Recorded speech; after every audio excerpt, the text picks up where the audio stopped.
Kirilo Boudanov parle également des visées de la Russie sur les autres pays, et notamment les pays baltes. C'est une très longue interview. On va aussi l'écouter sur ce point-là. De quel pays pourrait-il s'agir ?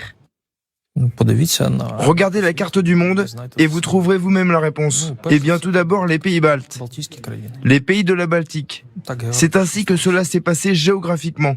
La Russie constitue-t-elle déjà des réserves pour la guerre dans d'autres pays ? La Russie constitue une réserve stratégique. Elle est en cours de création. Mais tant que la guerre fait rage ici, il s'agit d'un processus dynamique, d'une réserve opérationnelle. Elle est constamment sollicitée. Elle est constituée de manière stratégique. Mais les Russes n'ont pas encore acquis les capacités dont ils rêvent. Mais je vous le répète, tant qu'une guerre à grande échelle est en cours, il n'est pas possible de mener une guerre sur deux fronts. La Seconde Guerre mondiale a montré que c'était une catastrophe. Voilà, donc pour l'instant, on est dans de la guerre hybride, on est dans du sabotage. Et regardez ce que est en train de faire la Pologne. Ça, c'est le Guardian qui nous dit ça.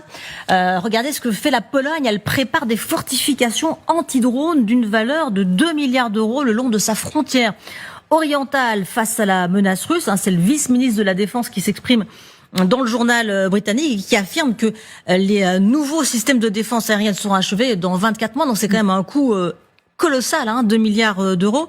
Et c'est un système qui comprendrait différents niveaux de défense, notamment des mitrailleuses, des canons, des missiles, des systèmes de brouillage.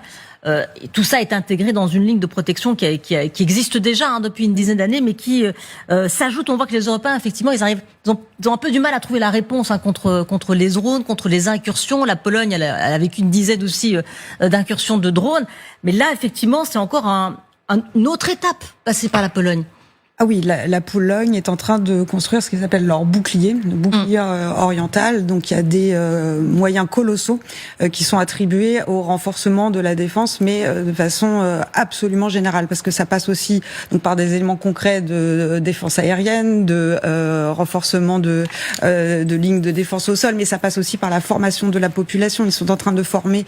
Il y a un projet de formation de 400 000 personnes d'ici 2026. Il y a un renforcement sur la question des hôpitaux. Il y a des renforcements à tous les niveaux de la société qui sont susceptibles d'être sollicités si une guerre aiguë de haute intensité venait à être déclenchée. Il y a aussi, je parlais de moyens de colossaux, c'est le pays de l'OTAN qui se saisit du plus haut pourcentage de son PIB dédié à la défense. Ils sont presque à 5%. Donc c'est vraiment le seul. Ils ont déjà de base la troisième armée d'Europe, je crois. Ils ont autour de plus de 200 000 soldats mobilisables tout de suite, mais il y a vraiment une logique qui est transversale à plusieurs champs de la société, tant les services de renseignement le disent, c'est-à-dire qu'il y a une menace sur les Baltes, mais il y a aussi une menace sur la Pologne. Rappelons aussi qu'historiquement, la Pologne a quand même eu une expérience dans son histoire, dans la chair des familles, d'occupation russe, qui fait que tout ce qui se passe en ce moment en Ukraine est loin d'être pris à la légère. Donc il y a tout un mouvement de société qui est dirigé envers la défense. Oui, la Pologne qui se prépare, Christian Megrelis, et qui donne ce message, qui dit voilà, si l'Occident laissait la Russie l'emporter en Ukraine, eh bien le Kremlin pourrait bientôt s'en prendre à l'Europe. Ça, c'est vraiment le message qui est tambouriné par la Pologne. Ce que disait Boudanov, il dit les pays baltes. Spontanément, il a dit les pays baltes. Regardez une carte, vous trouvez les pays baltes. Alors évidemment, les pays baltes, c'est plus facile à attaquer que la Pologne, parce que la Pologne, ça va être un morceau extrêmement dur. Et là, à mon avis, ils n'ont aucune chance, les Russes. En fait, ce que craignent aussi les Polonais, parce qu'il y a quand même eu un accident extrêmement grave qui a quand même frappé beaucoup les esprits en Pologne, c'est une tentative de faire dérailler un train, mais c'était un train qui était civil. Donc cette tentative de guerre hybride qu'on a tendance à prendre pour quelque chose d'un peu plus doux, avait une vocation absolument meurtrière à l'endroit des civils. Éviter l'extrémisme, effectivement. Donc il y a quelque chose de l'ordre de l'urgence aussi en Pologne, y compris sur cette thématique de guerre qui serait en dessous du seuil seuil de haute intensité, mais qui a vocation à tuer des gens quand même sur le sol polonais. Donc ça, ils sont vraiment extrêmement inquiets en Pologne. La Pologne qui s'inquiète aussi, hein, quand on sait ce qui se passe aussi pas très loin, c'est-à-dire en Biélorussie. Hier, il y a Reuters qui révélait que Moscou déploierait probablement de nouveaux missiles balistiques hypersoniques à capacité nucléaire sur une ancienne base aérienne de l'est du Bélarus. Ce sont deux chercheurs américains qui ont exploité des images satellites et qui ont analysé ça, Christian Megrelis, avec toujours cette menace nucléaire qui est brandie par la Russie. Hein. On est prêt, on est là. On n'a pas entendu Trump développer des arguments pareils. Pourtant, Trump développe des arguments. Il passe son temps à bluffer et à raconter des histoires. Mais jamais il n'a sorti « Nous sommes la première puissance nucléaire du monde, faites attention ». Il l'a jamais dit. Non. Jamais. Donc c'est une preuve de l'insécurité dans laquelle se trouve la Russie.